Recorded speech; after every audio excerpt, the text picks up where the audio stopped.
The Denver Broncos.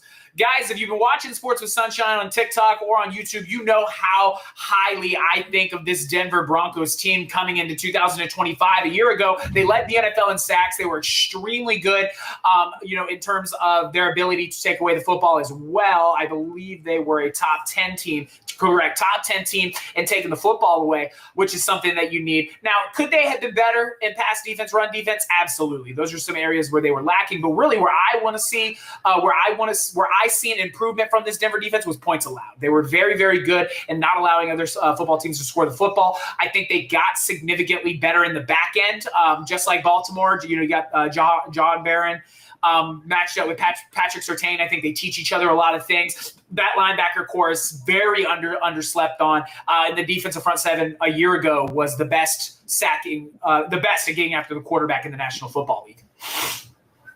Yeah, with Denver, man, I don't know, man.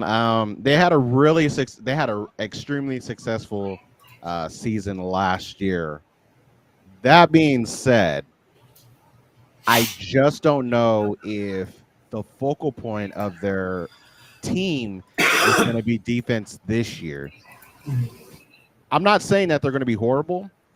And I'm not going to say that they're going to be elite like on the levels of the two that we just talked about, but I think they're middle of the pack this year only because just time, film. They're going to be exposed a lot in there. This is going to be probably the biggest year for Denver because they're going to have to go up against, this AFC West. That's going to be it's going to be crazy. It's going to be retooled, yeah. Yeah. And so it's going to be this is a telltale. I think this is the best way of me putting it. This is going to be a telltale season of who the Denver Broncos really are. It's going to be this season. I think you're going to see what their defense is going to look like, and you're going to see what their offense is really going to look like for years to come.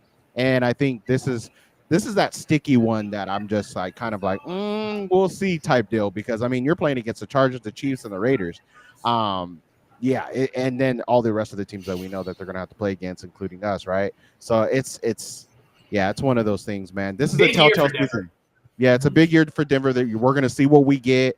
But man, top 5, I don't know. I think that it's really just their ability to get after the quarterback a year ago was incredible. I think they got better along that front seven. The secondary scares me.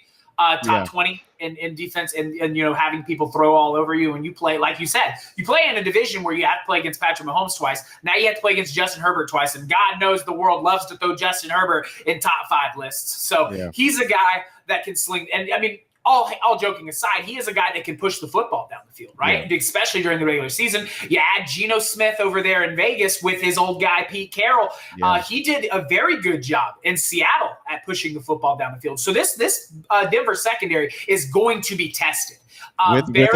With a Brock Bowers, with a Ashton Jeanty, with the other components. I mean, it's definitely going to be tested. And I will say, based on last year, if this is based on last year, absolutely top 5. Going into next year, that's where I get a little like, we'll see.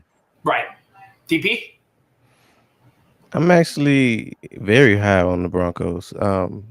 I definitely, they best defense overall a year ago.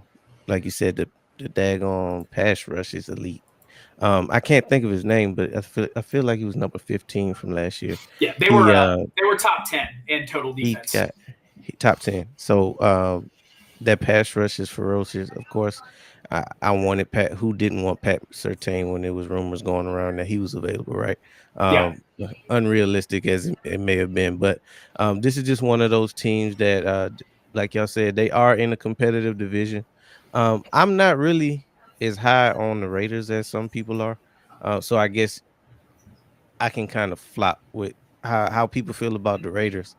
I may feel that way about the Broncos. I'm sticking by what I said. The Broncos are going to win the AFC West. I'm sticking on that. Yeah. They're winning the AFC West. I'm not saying that the Raiders are like going to run away with this thing. I'm not saying the Chiefs are going to run away with this thing, which I think they're going to finish 3rd in their division. I don't think that the Chargers are going to put up a fight, but second year and the way that, the Harbaughs move, I just don't see the unless everything falls apart with the Broncos. They answered every question that was they answered every question that they had on the offseason from free agency to draft to every compartment you could think of. Now it's just up to them to perform. Unless everybody gets, I hate to say, some key components get injured. I can't see this team not winning division. I'm really high on the Broncos as a team, but as it's just what he said, I got to see it happen first. I got to see. I need to see with my eyes.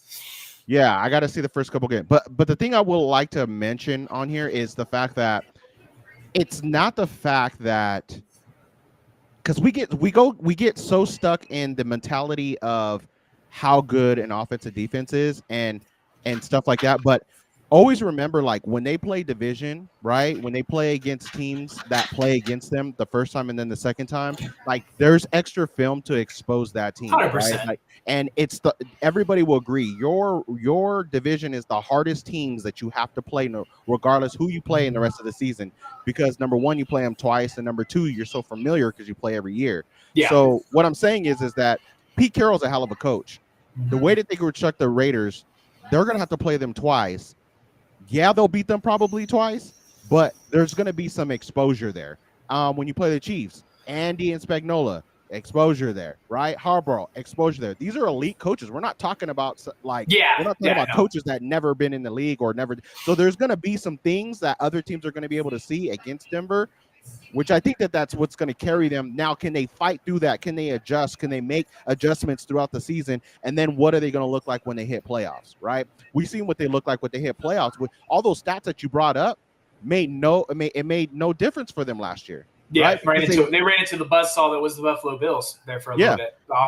And then it all went away. So that's when I'm talking about we'll see. That's what I'm talking about. Okay, they answered every question. Let's see if they can put it all together. Right. Let's see if they can adjust in a heavy AFC West division, and let's see what they do against a Philadelphia Eagle team that just won the Super Bowl. Let's not forget that they just won the Super Bowl. People want to already forget that we won the Super Bowl, but I wanted to mention. That's what I heard. Listen, we know we've already put 2024 behind us. We are currently the reigning world champions. They can't take that away from us. But I think when it comes to this Denver team, you look at that playoff game, it really shined through their weakness in the secondary. Josh Allen abused them through the air. They have to get better in the secondary if they want to be a top 5 defense in this league. 1,000%, brother.